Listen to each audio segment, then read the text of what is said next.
Yaksi! Biz dağda! Allah! Biz dağdayız!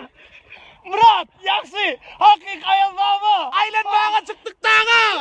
Allah! Biliyorsunuz mu? Ayaz baba bizi görmek için yürüyün nirelerden gelenini. Nereden gelin Ayaz baba? Kum dağdan. Ne mi? Ya kav. Ayaz baba Demirkazık Poyrazı'ndan geldi. Yürüyün bizi görmek için. Hakiki! Hava. Ayaz baba ne amel geldin? Taksili! Ya kav. Ayaz babanın Kekistan soğunu var şeyler mi? Çekistan sığırım var.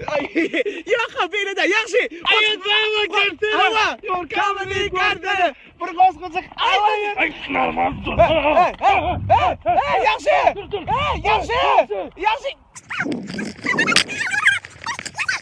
Yaksi.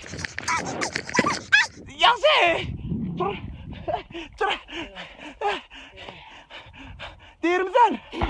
Ha? Ay baba bana! Hava. Ay baba! Hava. Şu gelen taksiri iyi mi uğrasana? Hani doğru. Hani. Hayır hava. Doğru. Bir tane ova var ya, ova! Uğradarlar.